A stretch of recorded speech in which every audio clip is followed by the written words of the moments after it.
Well, I just want to take a minute to do just to talk to you real quickly about epoxy. And throughout this entire process, you're going to see us use epoxy as a glue, epoxy as a fillet, epoxy as a filler, epoxy to put the glass onto the boat, just epoxy, epoxy, epoxy everywhere. All epoxy is a two-part glue, right? And we know from history that the thing that scares most of our customers during the process is using epoxy and putting fiberglass on a boat. It shouldn't scare you at all.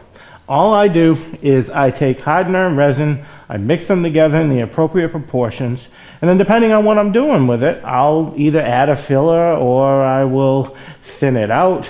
So let's talk a little bit about the kinds of things that we would do.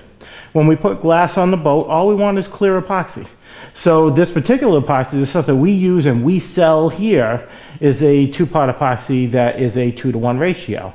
2-to-1 ratio simply means for every 2 parts or 2 ounces, for lack of a different measurement, of resin that I'm using, I need 1 part of hardener. And then you just mix the heck out of it, and we do that with a bunch of broken pieces of ends of strips here. Now, they do come with calibrated pumps, but I do recommend everybody use a cup that's got calibrations on it, just to make sure if your pump sputter or putter on you, that you're still getting the right mixture. So it's not like you're in a lab doing chemistry here, but you do need to keep it close, right? You don't want to, if you put too much hardener, it'll be gummy and rubbery. If you put not enough, it'll just take forever to dry. So, you know, it's not critical, but it is important that you do get it real close as you can. All right, so when we're doing glues on the boat, and you'll see us do this throughout the process, we just take, this is sifted wood flour. And probably one of the more popular questions that we get is, can't I just use flour or sawdust that comes off of my belt sander? The quick answer is yes, you can, but we don't recommend it. And the reason for that is the stuff that comes off of a sander is a lot more coarse than sifted wood flour is.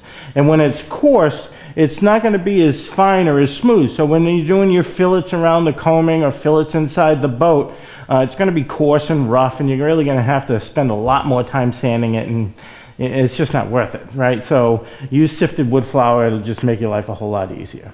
And then depending on what you're doing, if you're doing a fillet down the side of your stems, you don't want it to run and sag on you, so you're going to put a little bit more wood flour, right? Now you only add additives after you've thoroughly mixed the epoxy, then you can put your additives in and you mix it all again. And then it's just a matter of how much additive you use, depends on what you're doing. You're going to see when we glue the stems that we're going to use just enough additive to basically color it. And that's just so that it fills the wood grain between the lamination on the stems.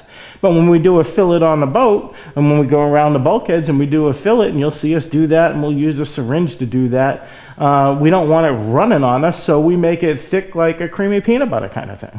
All right? So the bottom line is, don't let all this get to you. As we're going through the process of the boat, we'll explain to you what we're doing, and you'll see every step of it. So the epoxy, just another step in the process.